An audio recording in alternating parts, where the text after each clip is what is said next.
Deixa eu mostrar para você aqui na minha tela uma aposta que o Warren Buffett ele fez em 2007. Essa matéria aqui é de 2017. Olha só, o Warren Buffett ele ganhou 2 milhões de dólares, para ele não é nada. Para você que não sabe quem é Warren Buffett, é o maior investidor de todos os tempos, tem cerca de um patrimônio aí na faixa dos 100 bilhões de dólares, tá?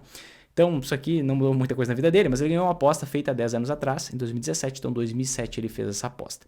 Como é que foi essa aposta? Como é que funcionou? Em 2007 ele chegou para todos os investidores, gestores de fundos de investimentos americanos e disse assim, ó, eu quero apostar com quem for corajoso aí que o S&P 500, que é um índice que calcula a rentabilidade média das ações americanas, o S&P 500 vai dar um banho de rentabilidade em vocês, gestores, que podem escolher uma cesta, uma diversificação, montem uma carteira de investimentos aí. Uma carteira de investimentos em diversos fundos de investimento que vocês acreditam que tem bons gestores, que tem pessoas empenhadas, profissionais impecáveis. Eu aposto e quero apostar aqui 2 milhões de dólares que o S&P 500 vai bater a rentabilidade da carteira que vocês montarem. Ou seja, que a rentabilidade média das ações americanas vai ser superior à análise individual de ações feita por especialistas, feitas por grandes gestores, feitas por pessoas de grande renome. Olha o nível dessa aposta. Ele apostou que a média valorizaria mais do que a seleção individual, o trabalho de dezenas, centenas de pessoas analisando ações, selecionando ações para investir. Isso foi o que o Warren Buffett afirmou e ele procurou diversos gestores para fazer essa aposta. E só teve um cara que aceitou. Esse cara se chama Ted Sides. O Ted Sides, então, ele pegou, estudou, estruturou uma carteira de investimentos com 5 fundos. Os 5 fundos de Sides perderam para o S&P 500, para esse índice que calcula a rentabilidade média das ações americanas. Qual foi o resultado desse processo? Deixa eu mostrar aqui para você. Olha só. Passados 10 anos da aposta, os 5 fundos de Sides ganharam apenas 2,2% ao ano desde 2008, em comparação com mais de 7% ao ano para o S&P 500. Então, o que aconteceu ali? A rentabilidade média das ações, você indo lá investindo no S&P 500, que é um índice que calcula a rentabilidade média das ações americanas, que contempla as 500 maiores empresas americanas que negociam suas ações na bolsa e que dão lucro recorrentemente.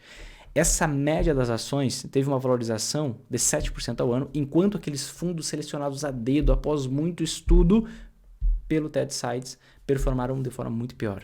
Performaram apenas com uma rentabilidade de 2,2% ao ano. Quando a gente vem até olhar uma outra matéria aqui, que a gente vê aqui ó, do próprio Infomoney, a gente tem uma matéria completa falando sobre investimento no exterior. E olha só esse trecho aqui, ó. O S&P 500 é muito difícil de bater. Segundo a pesquisa SPIVA, sigla para S&P Indices versus Active, que compara os desempenhos de fundos ativos aos de seus índices de referência. O que é isso? Um fundo ativo seria basicamente, existe um gestor lá de investimentos, ele vai lá, seleciona individualmente as ações, ele coloca essas ações em carteira, isso é um fundo ativo. Aí ele troca com o passar do tempo, essa ação aqui, essa empresa não está mais muito boa, vou vender essa ação, vou comprar outra, e assim por diante. Ele pode trocar, não é uma obrigatoriedade, mas ele tem essa gestão ativa, então ele faz a seleção com muito cuidado, muita acurácia e tudo mais. Então compara os desempenhos dos fundos ativos com os índices de referência. O que é o índice de referência para as ações? É o próprio índice S&P 500, que eu estou te comentando aqui, que contempla as 500 maiores empresas americanas que dão lucro recorrentemente. Tá? E olha só, no último ano, 85% dos fundos tiveram performance abaixo da média, abaixo do S&P 500, que é o índice de referência, o índice de rentabilidade média. Somente 15% dos fundos superaram o indicador. Olha só, ainda de acordo com o levantamento da S&P Dow Jones, em 10 anos, 83% dos fundos registraram um desempenho inferior e 17% ultrapassaram o índice de rentabilidade média das ações americanas. Né? E aí tem vários outros detalhes aqui para a gente falar sobre isso. Mas o que é o principal ponto que eu quero te comentar aqui? No Brasil, as estatísticas são completamente diferentes. No Brasil, entre 50% e 60% dos fundos superam o índice Bovespa, por uma grande diferença. O índice Bovespa, que é o nosso índice que calcula a rentabilidade média das ações brasileiras, qual é o critério para você entrar no índice Bovespa? Volume de negociação, então alta liquidez, muita gente comprando e vendendo, e valor de mercado. Então tem que ser empresas grandes com alto volume de negociação. Não importa se dá lucro ou se dá prejuízo. Nos Estados Unidos é diferente. No índice S&P 500 só vai entrar o quê? as maiores empresas, 500 maiores empresas da bolsa, que dão lucro recorrentemente. Então aqui no Brasil faz muito sentido você analisar individualmente as suas ações. Aqui no Brasil faz muito sentido você buscar por oportunidades, porque elas existem. Por quê? Porque a média é péssima, porque tem empresa quebrando, tem empresa com endividamentos extremamente elevado, tem empresa que dá prejuízo, é um negócio horrível. Só que nos Estados Unidos você tem esse critério qualitativo para fazer parte do índice S&P 500. A empresa tem que dar lucro. Então você tira um monte de roubada, um monte de furada que a gente tem no índice Bovespa e nos Estados Unidos não tem. No S&P 500. Você tem que pensar em eficiência de mercado. Vinícius, mas eu nunca ouvi ninguém falar sobre eficiência de mercado. Eu sei que isso não é muito comentado, mas vamos conversar aqui, tá? O que é eficiência do mercado? Imagina o seguinte, quem no mundo está olhando para as ações no Brasil? Os brasileiros. Mais uns 3 ou 4 malucos aí espalhados pelo mundo. E esses que vêm aqui investem bastante dinheiro, geralmente são mais especuladores ou em momentos em que está difícil investir em vários locais do mundo, e eles dão uma olhada para o Brasil, mas somente para fazer um investimento especulativo, que para nós é muito dinheiro, porque a gente é uma economia grande, sim, a gente é uma economia grande, entretanto a gente tem uma bolsa de valores muito pequena. Se a gente pegar a Apple, vale mais que a nossa bolsa de valores, por exemplo. E o que acontece? Então presta bem atenção aqui, ninguém está olhando para o Brasil.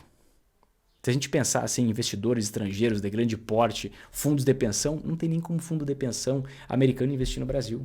Porque a gente não é grau de investimento, a gente não tem uma boa nota de crédito, o país não tem uma boa nota de crédito por ser um país gastão. Então, o que acontece? Ninguém está olhando para o Brasil. Logo, surgem muitas distorções. A gente encontra Banco do Brasil, que eu já comento muito aqui para vocês, valendo com o preço na bolsa menor que o valor do seu patrimônio. A gente encontra Sanepar, também com preço menor que o valor do seu patrimônio. Aqui o exemplo de 2 empresas que têm lucros crescentes, exorbitantes, empresas que só aumentam, só melhoram, mas que o preço está muito baixo. Por quê? Porque ninguém está olhando para cá. Aí a gente tem distorções, aí a gente tem muita oportunidade, aí a gente tem barganha, aí a gente tem muita margem de segurança. Então a gente tem muitas distorções de preço por aqui. Agora, vamos pegar o caso dos Estados Unidos. Quem é que está olhando para as ações americanas? O planeta inteiro. E aí eu quero que você pare e pense, se o planeta inteiro está olhando para as ações americanas, por que é que você vai encontrar uma oportunidade que ninguém mais está vendo? Você consegue entender? É por conta da eficiência de mercado. Como assim eficiência de mercado? Aqui no Brasil o mercado é muito pouco eficiente. Muitas vezes as ações ficam com preço muito abaixo do que é razoável. Vamos pegar o Banco do Brasil, lucro recorde, o banco mais lucrativo do país, valendo menos do que seu patrimônio. Sanepar, uma empresa que cresce o lucro consistentemente ano após ano, valendo menos do que seu patrimônio. Isso é o quê? Uma eficiência de mercado muito baixa. O mercado não é eficiente. O preço e o valor ficam muito distantes. Agora, vamos para o mercado americano. Está todo mundo olhando. Tem equipes gigantescas de analistas olhando 24 horas por dia. Por que é que você, Reles Mortal, ou o seu analista preferido vão encontrar aquelas ações que vão mais bombar e disparar muito mais do que outras? E só você vai ver. Ou você e mais meia dúzia. E o resto do planeta inteiro não vai ver. Entende? O mercado é muito eficiente lá fora. É muito eficiente por lá. Logo, eu não vejo sentido racionalmente em você fazer uma seleção individual dos seus investimentos investindo no exterior. Então, quando você me pergunta como investir no mercado americano de forma inteligente, eu te digo, os dados nos mostram que 83% dos fundos ativos que têm grandes equipes, grandes gestores no exterior não conseguem bater a rentabilidade média das ações. Eu te mostro que, logicamente, não faz sentido você selecionar ações individualmente no exterior. Por quê? Por conta da grande eficiência de mercado. O que você não tem aqui no Brasil. Aqui no Brasil faz sentido. Agora, lá fora, você pode justamente investir na média. Por meio do quê? De que instrumento? De que investimento?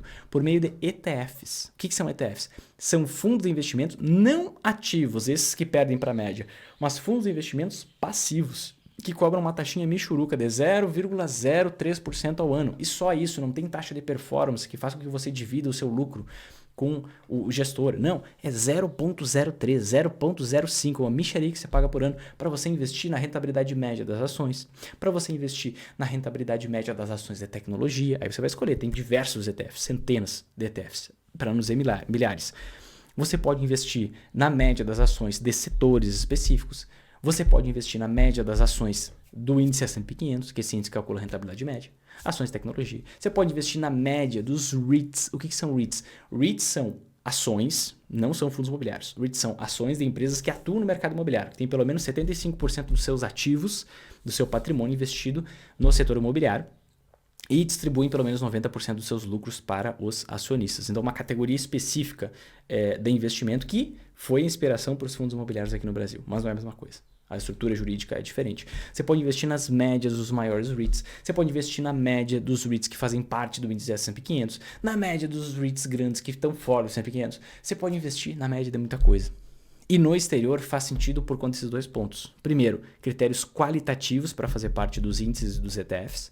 Esses fundos de investimentos negociados na bolsa. Tá? E segundo, é por conta desse dado que a gente tem de eficiência de mercado. Né? Que a gente não vê boas empresas que aumentam seus lucros constantemente, previsíveis, com preço menor que o seu patrimônio. Você não encontra isso nos Estados Unidos, porque não tem distorção de mercado como tem no Brasil. Então, na minha visão, a forma mais inteligente de você investir no exterior é justamente via ETFs.